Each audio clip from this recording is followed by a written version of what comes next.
Oke, kita lanjut lagi di bagian yang kedua ya. Kalau yang part pertama tadi berkaitan tentang beberapa motivasi-motivasi secara teoretikal yang dapat menggerakkan orang-orang untuk berperilaku pada umumnya. Kemudian pada bagian kedua ini lebih pada kita memahami bahwa motivasi itu ya. Oke, bahwa motivasi itu memiliki fasad ya, memiliki multifasat atau bisa berasal dari berbagai macam faktor ya. Dan ternyata dalam dunia kerja orang-orang itu termotivasi tidak hanya karena uang ya. Uang itu memang tetap hal yang utama dan menjadi alasan kenapa orang-orang itu mau bekerja atau mau terlibat dalam suatu organisasi. Tapi selebihnya bahwa memang dalam upaya mereka bekerja, bagaimana uang bulanannya itu akan ditransfer ke rekening masing-masing setiap bulannya, itu ada proses ya, ada proses dalam bekerja, proses dalam berinteraksi. Dan ya itu tadi adanya multifasat, adanya wajah-wajah yang bisa menghiasi setiap gerak perilaku orang-orang dalam bekerja ya, tidak hanya berasaskan masalah finansial.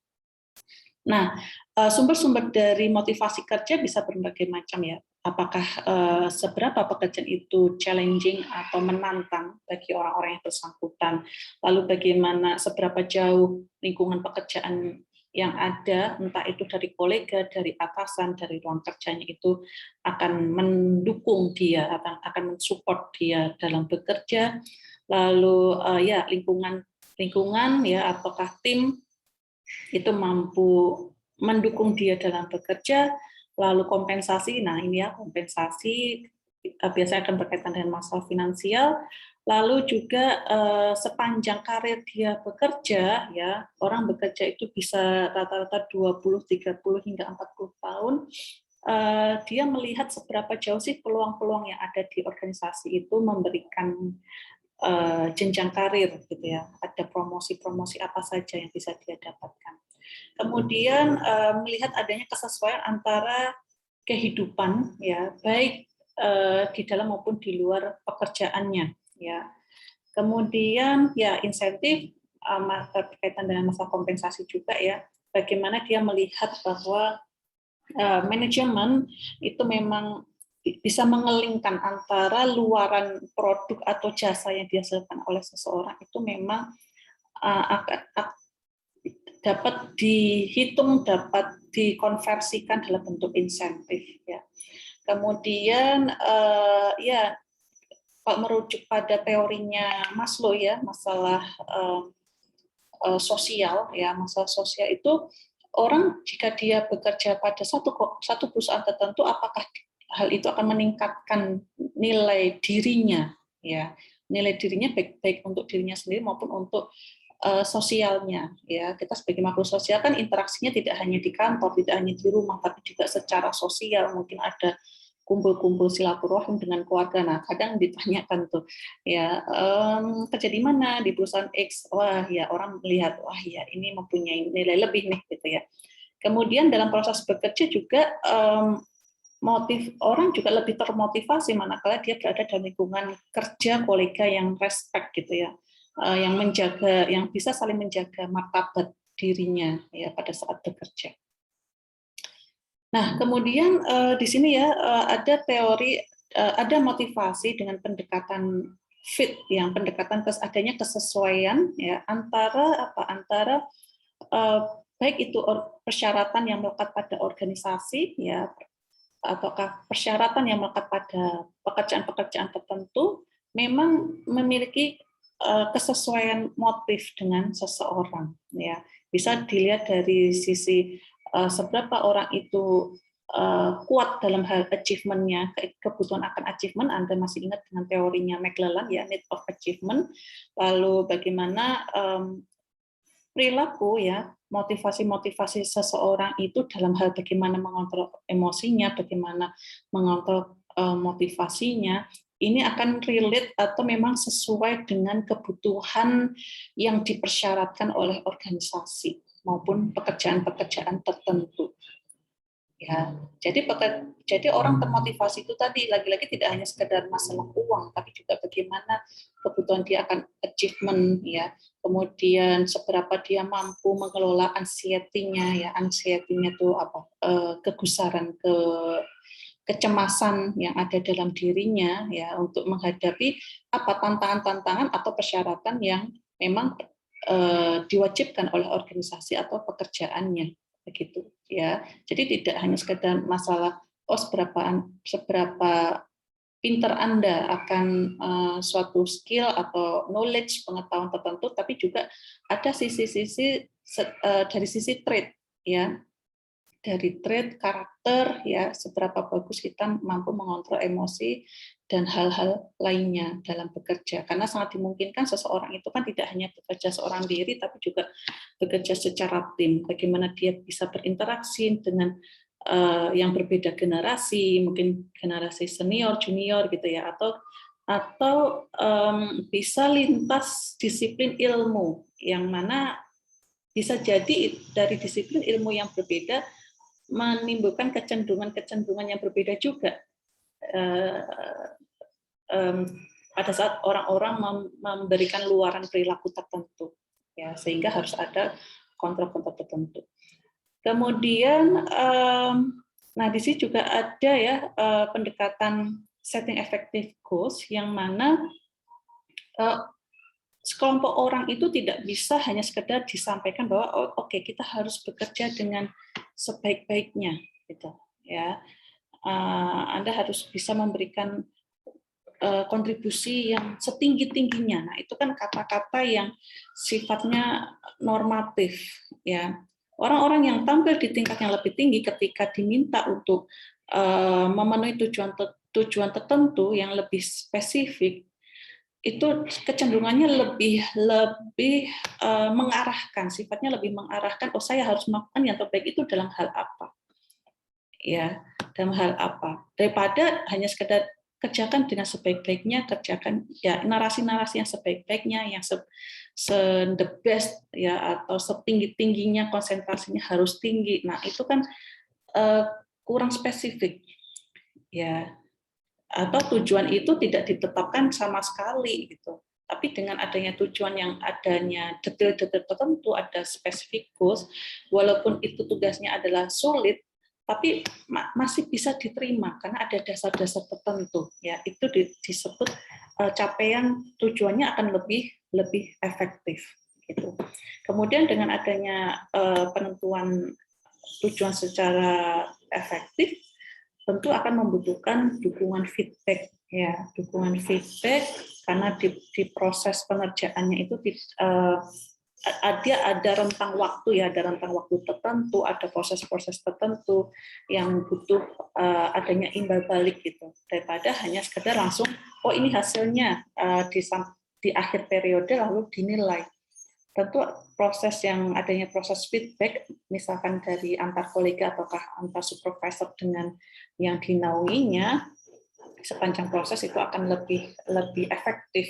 Kalaupun ada kerusakan, ada kesalahan, itu pada saat itu juga bisa dibenahi, gitu, daripada harus menunggu akhir waktu, akhir periode untuk mendapatkan penilaian tertentu secara formal. Nah, untuk bisa memudahkan tujuan-tujuan itu bisa lebih efektif, maka perlu adanya cascading, atau bagaimana upaya menurunkan tujuan secara berjenjang dari level organisasional, ya, hingga level individu. Ya, jadi dari tujuan-tujuan organisasi perlu diterjemahkan atau diturunkan pada tujuan-tujuan yang sifatnya lebih kecil, ya, lebih terbagi-bagi secara divisional. Kemudian dari divisional ataukah dari tujuan organisasi bisa dipecah ke masing-masing departemen, ya, departemen yang berbeda-beda. Nah, nanti di masing-masing divisi atau departemen itu kan ada individu-individu yang terlibat. Nah, tentu dia juga akan memiliki tujuan-tujuan secara individual, ya, sehingga nantinya akan membutuhkan komponen penentuan tujuan yang lebih spesifik, gitu ya. Misalkan di sini ada satu perusahaan namanya PGR, ya, dia mempunyai tujuan-tujuan atau teman-teman bisa menyebutnya visi, misi gitu ya, visi, misi, tujuan, target. Ya, kemudian diturunkan ya ke level divisional. Contohnya adalah divisi produk ya. Nanti di divisi produk nanti dipecah lagi menjadi beberapa departemen ya, ada di bagian produksi, sales, ataukah di customer service. Nah, nanti di masing-masing departemen ya, ataukah ini kan PGA tidak hanya divisi produk ya, mungkin ada divisi yang lainnya, ada divisi finansial dan seterusnya. Ini kita ambil satu irisan kecil saja. Nah, apapun itu, semacam organizational unit ya atau bagian-bagian tertentu dalam organisasi itu kan pasti akan digerakkan oleh individu-individu. Ya. Nah, di sini maka akan sangat penting dalam memperjelas maupun menurunkan tujuan-tujuan dari level hulu hingga level hilir, yaitu secara individual, akan membutuhkan partisipasi aktif dari karyawan yang terlibat, ya, termasuk dalam menentukan tujuan ya pada batasan periode tertentu, dan dalam proses keseluruhan juga diwajibkan untuk mempunyai upaya-upaya feedback atas kinerja yang timbul ya, karena ada orientasi untuk perbaikan ke depannya mau seperti apa ya. Nah, kemudian ada juga teori ekuitas ya, teori kesetaraan antara input dan outcome ya. Jadi dalam teori ini mengatakan bahwa memang secara individual kita ada kecenderungan untuk membandingkan input, baik itu kontribusi kita terhadap pekerjaan kita ya, baik itu secara pengalaman, kualifikasi atau durasi waktu kerja. Nah, hal ini dibandingkan dengan outcome ya, hasil pekerjaan, baik itu penghargaan yang diterima oleh karyawan ya, penghargaan yang diterima oleh organisasi seperti gaji dan pengakuan-pengakuan lainnya, ini kemudian diperbandingkan ya. Jadi antara input dan outcome, dan juga pekerjaan input outcome seseorang dengan orang yang lain. Nah, kemudian hasil dari membandingkan dua hal ini nantinya akan membentuk respon seseorang tentang equity atau keadilan yang mereka terima, yang mereka alami itu seperti apa. Ya, maka singkat kata ada beberapa narasi yang timbul setelah orang itu membandingkan antara input dan outcome. Ya, yaitu apa?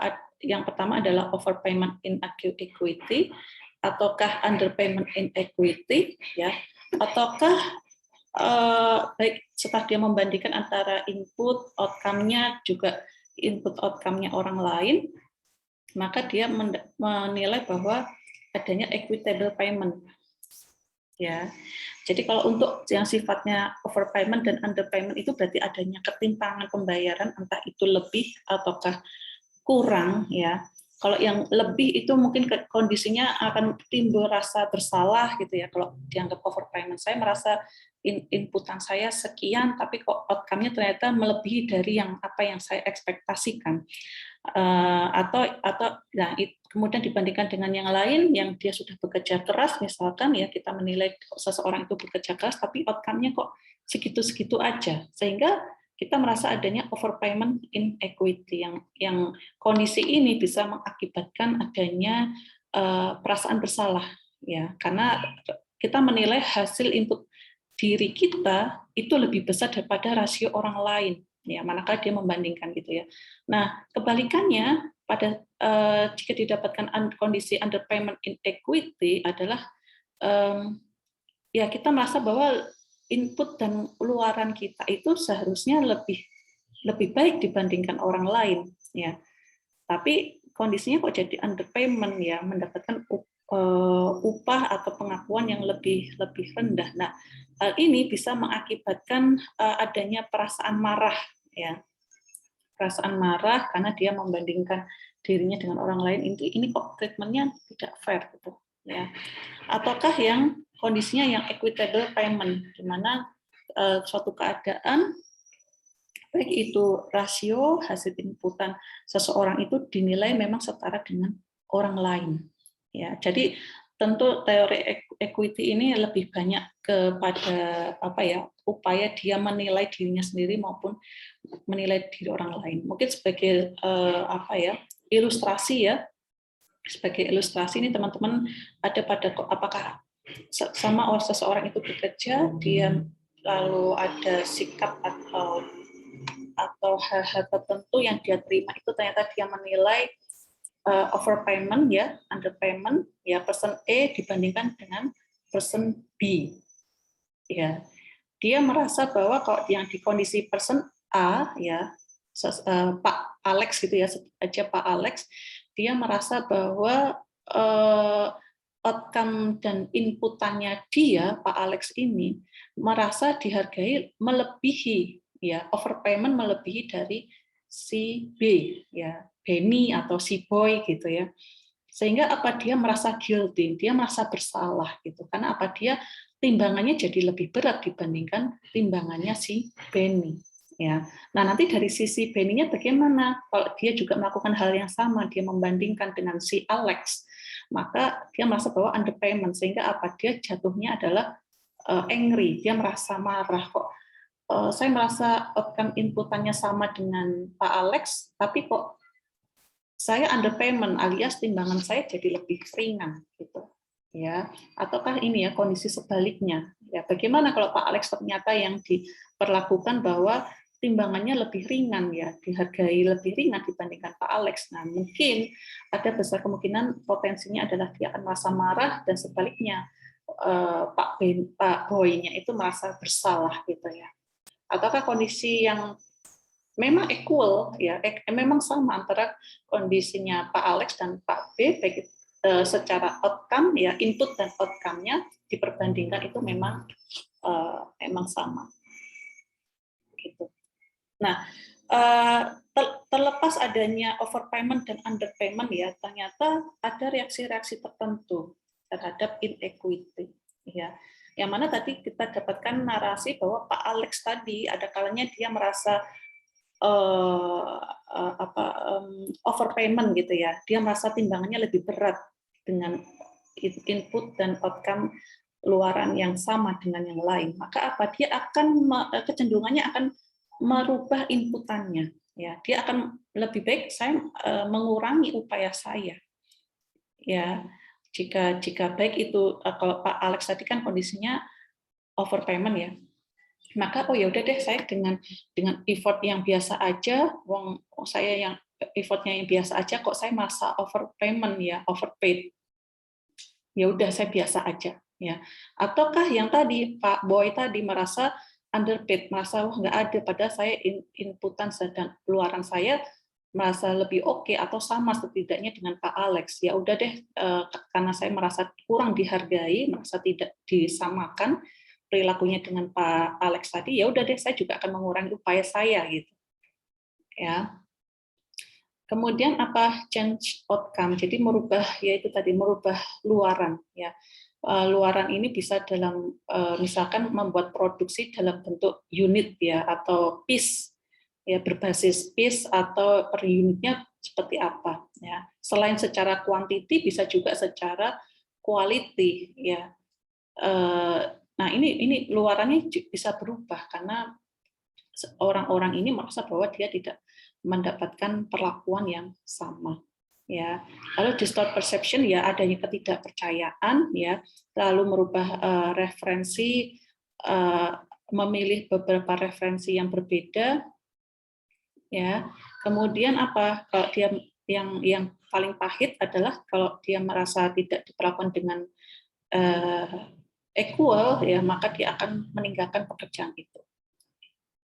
Oke, nah ini ada beberapa upaya bagaimana untuk mengencourage ya, mendukung seseorang untuk memiliki motivasi yang lebih, adalah yang pasti kalau berkaitan dengan equity teori adalah ya hindari underpayment dan overpayment. Benar-benar penerapan dalam mengupah seseorang atau menilai seseorang itu memang pastikan memang sesuai ya, baik itu antara input dan outcome-nya ya. Kemudian berikan orang-orang kesempatan untuk bersuara ya, bersuara membuat keputusan yang itu nanti juga akan mempengaruhi mereka sendiri gitu. Ya, kemudian jelaskan bahwa memang luaran yang ada itu nantinya juga akan memiliki tingkat sensitivitas yang tinggi secara sosial. Jadi misalkan luarannya secara quality, jika Pak Alex tadi dia hanya mengejar secara kuantitinya, jumlahnya bagus, banyak, tapi secara kualitasnya itu kurang bagus, maka hasil pekerjaannya dia nanti juga akan memiliki dampak terhadap orang lain atau pos-pos berikutnya. Ya, misalkan di bagian produksi, pasti produk yang dihasilkan di bagian produksi akan berdampak pada apa? Pada kepuasan customer misalkan, atau nanti akan meningkatkan tingkat komplain terhadap misalkan di bagian pemesanan atau di bagian customer service. Ya, jadi memberikan masukan bahwa atau memberikan insight bahwa pekerjaan kita itu akan memiliki dampak terhadap pihak lainnya. Ya, kemudian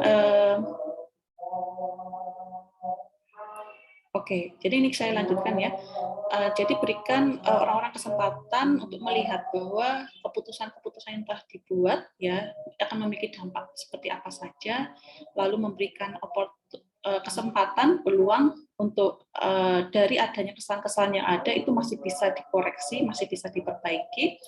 Lalu yang penting juga bahwa kebijakan ya aturan-aturan itu memang harus diterapkan secara konsisten.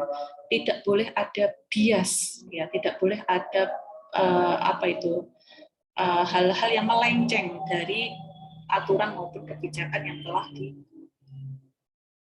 Oke, kemudian berkaitan dengan aplikasi secara manajerial ya, untuk memberikan motivasi lebih ya bagi para pekerja adalah mempromosikan kesehatan tenaga kerja, lalu memberikan keamanan secara finansial, lalu memberikan peluang bahwa peluang-peluang itu seperti promosi atau jenjang karir itu bisa tersosialisasikan sehingga orang punya pengharapan. Kalau tadi merujuk pada teori ekspektasi ya.